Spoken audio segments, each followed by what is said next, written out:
งานเชิงรุกที่ดีที่สุดการรอให้คนเข้าวัดแล้วจึงแสดงธรรมเหมือนแต่ก่อนนั้นอาจจะสายเกินไป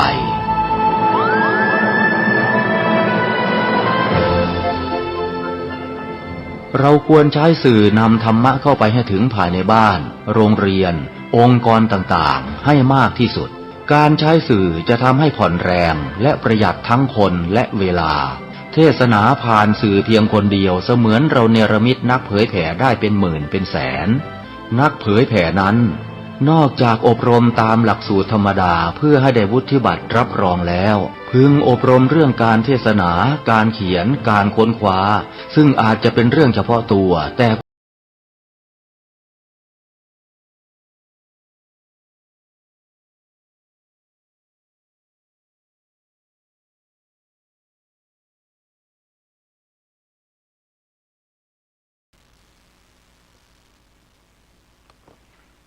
พุทโธเมนาโถพระพุทธเจ้าเป็นที่พึ่งอันประเสริฐธัมโมเมนาโถพระธรรมเป็นที่พึ่งอันประเสริฐสังโฆเมนาโถพระสงฆ์เป็นที่พึ่งอันประเสริฐนะโมตัสสะภะคะวะโตขอนอบน้อมแด่พระผู้มีพระภาคเจ้าพระองค์นั้นอรหะโตซึ่งเป็นผู้ไกลจากกิเลสสัมมาสัมพุทธัสสะตรัสรู้ชอบได้โดยพระองค์เองเจริญสุขญาติโยมศรัทธาสาธุชนท่านผู้ฟังทั้งหลายทุกท่านทุกคนไม่ว่าอยู่ใกล้หรือไกลใต้เหนือตกออกอันเป็นมิตรในทางธรรมวันนี้ญาติโยมทั้งหลายรายการธรรมะก่อนนอนนั้นก็มาพบกับญาติกับโยมอีกเช่นเคยพบกันณทางสถานีวิทยุคลื่นพุทธศาสนาจริยธรรมวัฒนธรรม 104.50 ออกอากาศณที่วัดฝายหินตำบลสุเทพอำเภอเมืองจังหวัดเชียงใหม่รายการนี้มีเป็นประจำทุกวันอังคารตั้งแต่เวลาเดี๋ยวนี้เป็นต้นไป1 ชั่วโมงโดยประมาณอาตมาภาพตัวเจ้าวัดหนองตองหางดงเชียงใหม่ก็นำธรรมะมาพูดมาคุยให้ญาติให้โยมท่านทั้งหลายได้รับฟังกันอย่างไรต้องขออนุโมทนาขอบใจต่อญาติต่อโยมที่ติดตามฟังรายการให้กำลังอกกำลังใจกันมาด้วยดีตลอดขอบใจมากขอบใจหลายๆนะตราบใดที่ยังมีญาติโยมฟังตัวเจ้าก็ต้องนำธรรมะ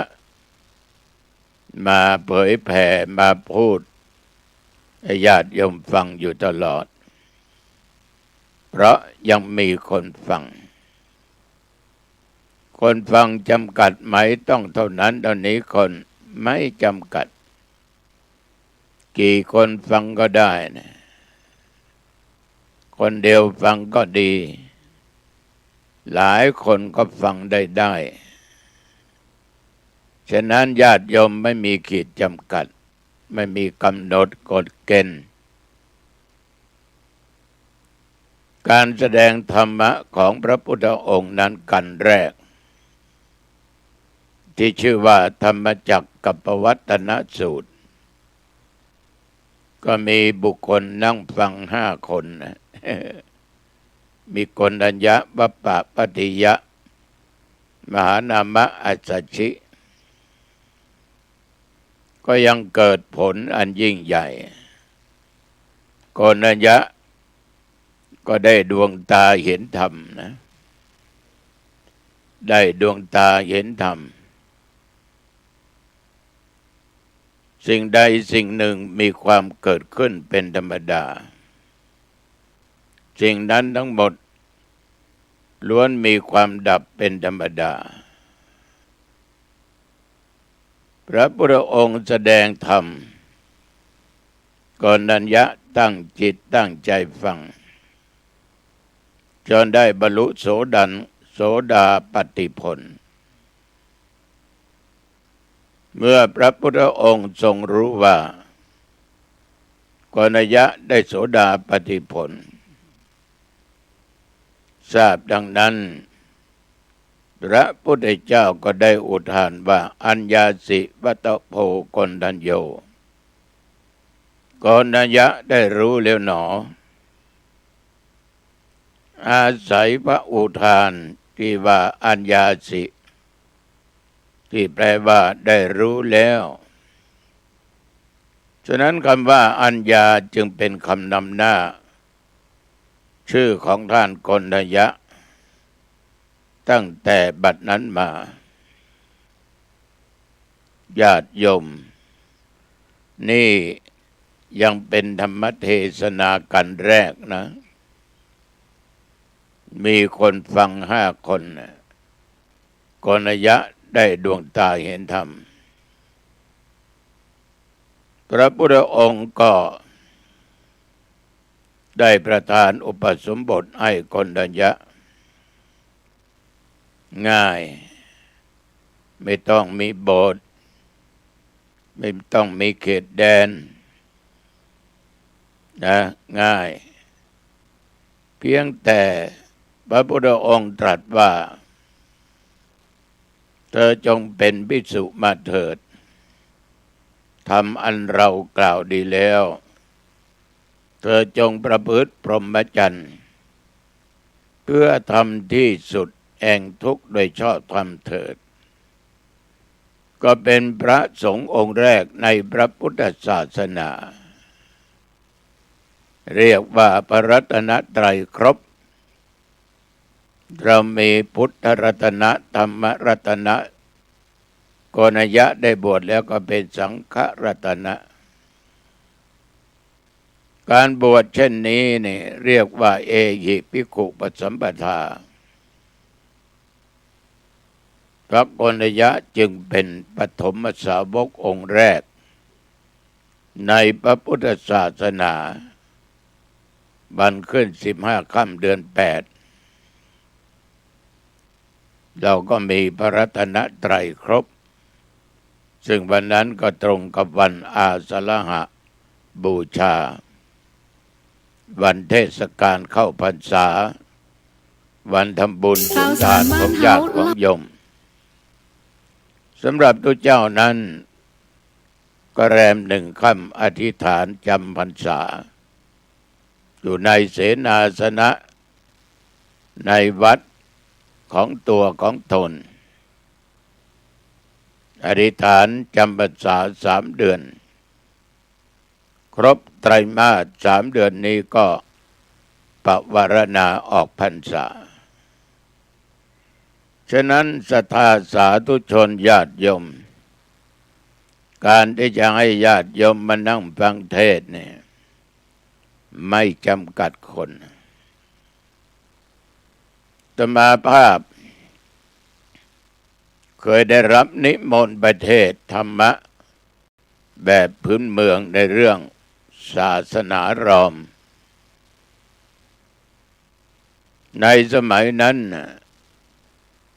ออกรายการวิทยุทางอากาศจังหวัดเชียงใหม่ก็มีพระนักเทศน์ไม่สักกี่องค์นะที่ไปออกอากาศสถานีวิทยุทอ.เชียงใหม่นั้นมี1หลวงปู่ทองในยุคนั้นสมัยนั้นก็จำพรรษาอยู่ที่วัดเมืองมางเชียงใหม่ หลวงปู่พระกุปิยะธรรมพานีอดีตรองเจ้าหน้าอำเภอสันปะตองอยู่ที่วัดดอนชัยต้นแหน้อยแล้วก็มีหลวงพ่อพระมหาทรัพย์นรินทร์โทหลวงปู่ทั้ง3 องค์นี้หลังจากที่ธรรมาภาพได้ลงไปอบรมพระนักเผยแผ่เรียกว่าพัฒนาทางจิตณที่จิตตภาวันชลบุรีกลับมาแล้วธรรมาก็มากราบพระเดชพระคุณหลวงปู่สมัยนั้นสมณศักดิ์เป็นพระครูท่านก็บอกว่าท่านมาเผยแผ่ธรรมช่วยกันนะธรรมาก็ได้ไปออกรายการประทีปทองณทอ.เชียงใหม่คุณโยมแม่กิมเนยนี่มานันนี่แม่ฟังอาตมภาพเทศก็ได้ให้คนที่อยู่ด้วยกับแม่ไปนิมนต์ธรรมาภาพคือแม่ท่องอยู่ในสมัยนั้นก็ไปรถโดยสารระหว่างหนองตองเชียงใหม่โยมแม่ก็ไปลงรถที่หน้าวัดเวลาขณะนั้นอาตมากำลังก่อสร้างกุฏิโยมแม่ก็ครูบาบุญตันองค์ไหนอาตมาก็ถามว่าโยมแม่ต้องการพบครูบาเพราะอะไรอาตมานี่แหละครูบาบุญตันโอ้หน้าบุญของแม่นะแม่กิมเนยนิมนต์ครูบาไปเทศเพราะแม่กิมเนยฟังครูบาเทศบ่อยวันที่เดือนวันบอกเรียบร้อยอาตมามันนึกถึงตระกูลใหญ่มากนิมมานันท์คนคงจะเยอะนะคงจะมากถึงกำหนดวันที่ไปอาตมาก็ไปที่บ้านโยมแม่กิมเนยนิมมานันท์มีคนนั่งฟังเทศ2 คนแม่กิมเนย1 คนแม่ทองอยู่บำรุงผล1 คนก็ได้ทำแบบพื้นบ้านพื้นเมืองเหนือเนี่ยในเรื่องศาสนาลอมแม่ตั้งอกตั้งใจฟังด้วยใจจดใจจ่อเพราะธรรมะในเรื่องนั้นพูดถึงเรื่องกรรมจะยกอุปมาอุปไมยเทียบด้วยแม่ซึ้งในธรรมะก็ถวายกันเทศให้กันเทศกันนี้ญาติโยมสร้างกุฏิได้เสร็จเรียบร้อย3 วันแม่ให้แม่ต้องอยู่นิมนต์อีกมาอีกแม่ถวายกันเทศให้ครูบาไป20,000ครูบาไปทำอะไรโอ้ยกำลังสร้างกุฏิแม่มุงก็ไม่ได้มุงไอ้กรหลังคาก็ไม่มีหลายอย่างขาดแม่ก็สั่งคนสวนบอกว่าพาท่านไปซื้อไม้ที่ลงเลยช้างเผือกซื้อดินมุงซื้ออะไรไอ้ครบการเทศกันเดียวนี่โยมได้กุฏิหลังสร้างเวลานั้น580,000 บาทหลังใหญ่เป็นไม้สักท่านทั้งหลายฟังคน2 คนก็ฟังได้เหมือนรายการนี้โยมไปได้นัดกันมานั่งรวมกันต่างคนต่างอยู่บ้านของใครของมันฟังโดยอิริยาบถต่างๆบางท่านอาจจะยืนอาจจะนั่งอาจจะเดินอยู่ก็ได้แต่เปิดวิทยุไว้บางท่านก็อาจจะนอนฟังนอนไปนอนมาฟังแล้วเคลิ้มหลับญาติโยม มันก็แตกต่างกันฉะนั้นไม่มีการกำหนดว่าจะต้องเท่านั้นคนเท่านี้คนต้องมานั่งฟังฉะนั้นการแสดงธรรมะไม่จำกัดว่าคนฟังจะมีมากมีน้อยเพราะมีแบบมีอย่างมาหลายขนาดคนต่อคนเราก็เทศอยู่เป็นประจำทุกวันคนต่อคนนี่นะเทศเป็นประจำทุกวันญาติโยมไปทำบุญที่วัดก็นั่งสนทนาธรรมกันโยมมีปัญหาเรื่องบาปเรื่องบุญเรื่องการทำบุญเรื่องนั้นเรื่องนี้โยมก็ถามอาตมาก็ปุจฉาเสวนาธรรมกับญาติกับโยมนั่นก็เป็นการฟังธรรมมันก็ฟังได้ง่ายฟังแบบสบายสบายโดยที่เรียกว่าไม่มีอะไรจะเป็นข้อที่จะมากังขาขัดข้องไม่ถูกต้องไม่มีฉะนั้นศรัทธาสาธุชนญาติโยมการฟังไม่จำกัดขอญาติโยมสบายสบายในครั้งพุทธกาลนั้นก็ไม่มีเพียงแต่ท่านโกณฑยะแม้แต่ยศกุลบุตรนี่ท่านทั้งหลายยศกุลบุตรนี่ตามประวัติที่เคยอ่านได้ศึกษามาท่านเป็นลูกของเศรษฐีนะมีทรัพย์สมบัติมีปราสาทอยู่ที่เมืองพาราณสีก็เรียกว่ามีเรือนอยู่3 หลัง3 ฤดูและนอกนั้นท่านทั้งหลายเรือน3 หลังนี้ฤดูฝนก็ไปอยู่หลังหนึ่งฤดูร้อนก็อยู่อีกหลังหนึ่งฤดูหนาวก็อยู่อีกหลังหนึ่งก็เรียกว่ายศนี่สุขสบายมีทุกอย่าง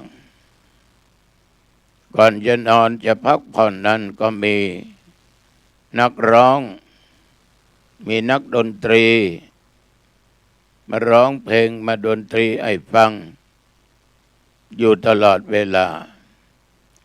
แต่คงไม่ใช่น้องต้นข้าวนะ คนนี้กำลังดังเด็กคนนี้อัศจรรย์ยิ่งนะเขามีฉันทะมีความพอใจอยากเป็นนักร้องก็ฝึกจากญาติตัวเองตั้งแต่อายุ4 5 6 ขวบมาเปิดหมวกบ้านอะไรบ้างบ้านก็ต้องเช่าเข้าก็ต้องซื้ออะไรจิปาถะลำบากพ่อแม่ก็แตกแยกกันแต่ด้วยฉันทะความตั้งอกตั้งใจอยากจะได้บ้านอยากได้อะไรอยากได้ทุนการศึกษาอายุ12 ปีก็เข้าประกวดจนชนะได้หลายสมัยด้วยกันได้รางวัล1 ล้านกว่าบาทเดี๋ยวนี้ไปที่ไหนนี่ญาติโยมท่านทั้งหลายได้เงินดังนั้น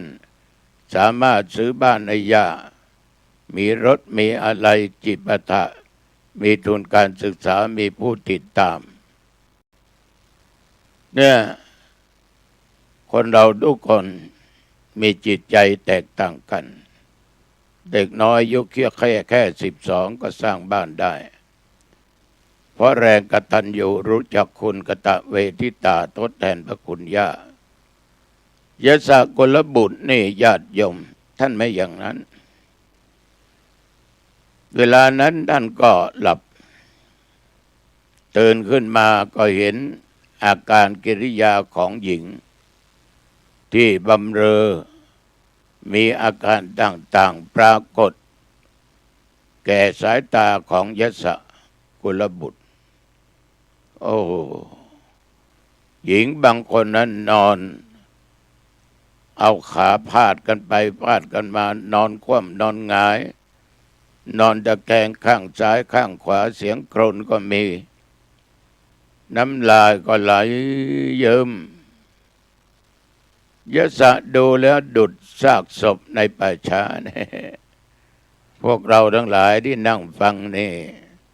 ไปเจอภาพนี้จะคิดยังไงจะหลงไหมอยู่ในกามคุณนะกามราคะตัณหาจะเกิดใหม่แต่ยศนี่ปรงใจได้เหมือนศพจริงๆเหมือนศพจริงๆดูแล้วเหมือนศพในป่าช้าจึงเกิดความเบื่อหน่ายขึ้นทันทีก็สวมรองเท้าในหนังสือบอกว่ารองเท้าทองคำออกจากบ้านไปก็เดินไปตามทางนั่นแหละแต่ไม่ได้ไปวัดหนองจองนะ เดินเข้าไปในป่าอิสิปตนมคทายวันระหว่างที่เดินไปนั้นก็บ่นไปที่นี่วุ่นวายหนอที่นี่ขัดข้องหนอที่นี่วุ่นวายหนอที่นี่ขัดข้องหนอที่นี่วุ่นวายหนอที่นี่ขัดข้องหนอบ่นไปอย่างนี้บ่นไปเดินไปเข้าสู่ป่าอิสิปตนมคทายวันเวลานั้นญาติโยมทั้งหลาย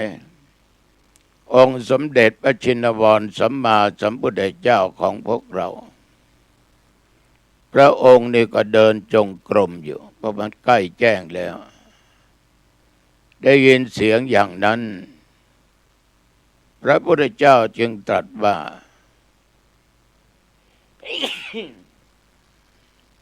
ไม่ใช่จามไม่ใช่ไอนะตรัสว่าไงตรัสว่าที่นี่ไม่วุ่นวายที่นี่ไม่ขัดข้องเชิญทางนี้เถิดที่นี่ไม่วุ่นวายที่นี่ไม่ขัดข้องเชิญทางนี้เถิดญาติโยมยะสะได้ยินดังนั้นก็เข้ามาแล้วก็นั่งลงพระองค์ก็บอกว่าเราจะแสดงธรรมแก่ท่านนะเราจะแสดงธรรมแก่ท่านนี่คนเดียวยะสะจึงถอดรองเท้ามันเป็นรองเท้าทองคำนะของน้ำหนักหลายบาทนะเข้าไปเฝ้านมัสการแล้วไปนั่งอยู่ที่ควรแก่ตัวเองคือคนเราจะต้องรู้สถานะมีคารวะว่านี่คือพระสงฆ์กับเราต้องนั่งกันอย่างนี้จะไปนั่งเทียบท่านไม่ได้ก็เรียกว่ามีความเคารพนอบน้อมต่อพระพุทธเจ้าทั้งที่ยศนั้นเป็นลูกเศรษฐีมีเงินมีทองมีข้าวมีของมีอะไรจิปาถะแต่ท่านก็รู้ว่าอันไหนควรไม่ควรศรัทธาสาธุชนญาติโยมเมื่อยศนั่งลงพระพุทธองค์ก็ได้แสดงธรรมที่แสดงนั้นได้แก่อนุบุพพิกถาว่าด้วยการรักษากายรักษาวาจาให้เรียบร้อยอนุบุพพิกถานั้นเป็นธรรมกันแรกที่พุทธองค์ทรงแสดงแก่ยศกุลบุตรมีเรื่องเกี่ยวกับทานนะคือการเสียสละศีลว่าด้วยการรักษากายวาจาให้เรียบร้อย สักขคาถาว่าด้วยเรื่องของสวรรค์ตั้งแต่ชั้นจตุมหาราชิกาเป็นต้นกามาตินวกคาถาว่าด้วยโทษของกามเหมือนกับในพระสูตรบทธรรมจักรที่บทสุดตรงแก่พระอริยะทั้งหลายที่จะปฏิบัติเพื่อหลุดพ้นถึงมรรคผลนิพพานนั้นต้องระวังสองข้ออัตตกิลมัฏฐานุโยคการประกอบความเพียรใดก็ตามที่ทรมานตนนั้นไม่ใช่ทางแห่งพระอริยะกามสุขันลิกานุโยคการประกอบความเพียรใดๆก็ตามยังบกบุ่นอยู่ในกามคุณในรูปในเสียงในกลิ่นในรสในการสัมผัสและธรรมารมณ์ที่ชอบไม่ชอบก็ไม่ใช่ทางปฏิบัติของพระอริยะทั้งหลายฉะนั้นญาติโยมกามาตินวกถาได้กล่าวถึงโทษของกามและเนคขมานิสังสกถาว่าด้วยเรื่องอานิสงส์แห่งการออกจากกามต่อจากแสดงอนุปุพพิกถาจบพระพุทธองค์ก็ได้แสดงอริยสัจสี่เรื่องทุกข์สมุทัยนิโรธมรรคทุกข์คือความไม่สบายกายไม่สบายใจเหมือนเราบ่นกันทุกวันไม่ค่อยสบายลำไยก็ถูกอะไรก็แพงแต่ลำไยไม่มีค่าไม่มีราคาถูกทุกข์ใจเศร้าโศกเสียอกเสียใจญาติโยมต้องค้นหาเหตุทุกข์ก็ดีมาจากเหตุสุขก็ดีมาจากเหตุเมื่อรู้เหตุแห่งทุกข์ก็ดับที่ต้นเหตุนิโรธคือความดับทุกข์มรรคคือข้อปฏิบัติทางความดับทุกข์ยศกุลบุตรได้ฟังดังนี้แล้วญาติโยมก็ได้ดวงตาเห็นธรรมนะได้ดวงตาเห็นธรรมได้ดวงตาเห็นธรรมเนี่ยเราจะเห็นได้ว่าการฟังเทศน์ฟังธรรมในสมัยก่อนนั้นฟังกันไม่มากเหมือนเรายุคปัจจุบันนี้ฟังมากคนจะหลายสิบคนบางแห่งเป็นหลายร้อยคนเมื่อมันหลายจิตหลายใจหลายคนมานั่งกันเนี่ยคนที่ตั้งใจฟังก็มีมากคนที่ฟังบ้างไม่ฟังบ้างก็มีหลายไม่เอาเสียเลยก็มีมากมายก่ายกองพวกที่สามกับพวกที่สองนี่จะทำให้คนที่มีความตั้งอกตั้งใจฟังมันจักไม่สำเร็จฉะนั้นศรัทธาสาธุชนญาติโยมยศะก็ได้ดวงตาเห็นธรรมเช่นเดียวกันได้ดวงตาเห็นธรรมขณะนั้นบิดามารดาของยศะนี่ตื่นขึ้นมาตอนเช้าก็ไม่ได้เห็นลูกชายของตัวเองจึงบอกกับสามีคือเศรษฐีผู้เป็นพ่อว่าพ่อลูกไม่มีนะลูกหายไปไหนก็ไม่รู้เมื่อผู้เป็นพ่อได้ฟังดังนั้นก็ตกใจก็ติดตามหาลูกบอกให้คนทั้งหลายนั้นตามหาลูกไปทั้งทิศเหนือทิศใต้วันตกวันออกส่วนตัวเองนี่จะเดินไปที่ป่าอิสิปตนะเมื่อเดินไปนี่ได้สักครู่บิดามารดาของยศะก็ไปเห็นรองเท้าของลูกชายที่ทิ้งไว้ก็จำได้เดินต่อไปก็ไปเฝ้าพระบรมศาสดาเมื่อไปถึงก็นั่งลงเท่าที่ เหมาะที่ควรแก่ตนพระพุทธองค์ก็ทรงแสดงอนุบุพพิกถา5 ข้อดังที่กล่าวและต่อด้วยอริยสัจ 4เหมือนกับที่ได้แสดงแก่ยศะกับลูกของท่านเศรษฐีทั้งสองสาธุชนญาติโยมพอแสดงธรรมจบเศรษฐีก็ได้ดวงตาเห็นธรรมสำหรับยศกุลบุตร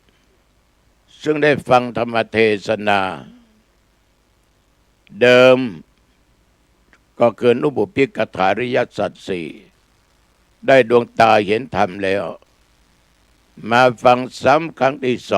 2ก็ได้สำเร็จเป็นพระอรหันต์นี่ญาติโยมยศะจึงถือว่าเป็นพระอรหันต์รูปแรกที่อยู่ในเพศของฆราวาสก็มีญาติมีโยมหลายท่านหลายคนข้องใจเคยเคยถามธรรมาภาพเคยสนทนาว่าเราไม่ได้บวชนะหลวงพ่อ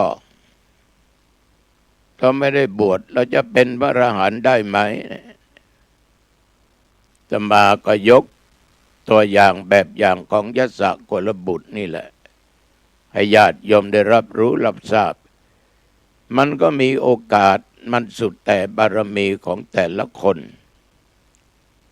บางคนฟังธรรมนี่โยมทั้งหลายรู้ซึ้งในแก่นธรรมบางคนฟังตั้ง2-3 ครั้งยังไม่เข้าใจ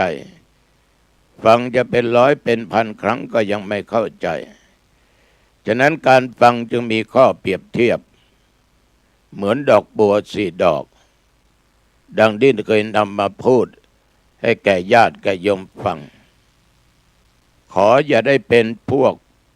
ปะทะปรมะก็แล้วกันดอกบัวที่ไม่มีโอกาสจะผุดขึ้นมาจากผิวน้ำได้รับแสงสว่างจากพระอาทิตย์และเบ่งบานนั้นพวกปะทะปรมะนี่ญาติโยม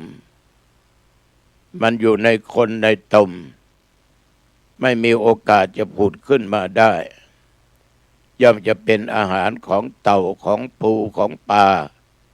เหล่านี้ไปฉะนั้นเราจะเห็นว่าพวกเราชาวพุทธทั้งหลาย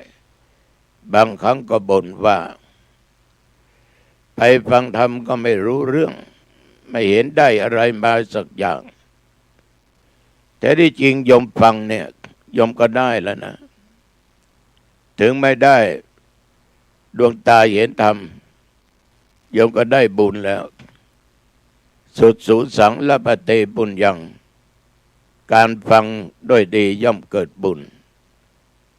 ถ้าโยมฟังแล้วรู้แจ้งพอสมควรเกิดปัญญาสุดสูสังละปะเตปัญญังการฟังด้วยดีย่อมเกิดปัญญาเนี่ยย่อมเกิดปัญญาญาติโยมได้ตั้งใจฟังติดตามฟังรายการธรรมะก่อนนอนโยมก็ได้แล้วแต่ว่าจะถึงขั้นสำเร็จตั้งแต่โสดาบันสกิทาคาอนาคาอรหันต์นั้นเราไม่สามารถที่จะรู้ได้นอกจากตัวของตัวเราเองรู้ยศกุลบุตรนี่ญาติโยมเป็นพระอรหันต์ตั้งแต่ยังเป็นฆราวาสไม่ได้บวชนะทีนี้มาได้บวชก็เป็นสาวกได้บรรลุพระอรหันต์เพราะได้สดับรับฟังธรรมเทศนากันเดียวซ้ำถึง2 ครั้งพระยศะจึงนับเป็นพระอรหันต์องค์ที่ 7ในโลกในพระพุทธศาสนาเราฟังธรรมลัยโพธินิพพานสูตรมหาบุรานิพพานฟังธรรมนั้นฟังธรรมนี้ที่นิมนต์พระไปเทศน์ฟังซ้ำแล้วซ้ำอีกอาตมาภาพเคยถามโยมว่างานศพงานขาวดำนิมนต์พระมาเทศน์ทำอะไรมาลัยโพธิได้บุญไหมได้ดีไหมดีแต่อาตมาก็ถามว่า ปีหนึ่งเนี่ยคนตายไปเท่านั้นมาลัยโพธิ์ฟังไปกี่ครั้งนอกจากนั้นก็ทำบุญอุทิศไปหาอีกแล้วก็ฟังกันก็ถามว่ามาลัยโพธิ์นี้มีเนื้อหาสาระสอนว่าอย่างไรยมตอบไม่ได้เพราะเรียกว่าฟังแล้วก็ฟังผ่านไป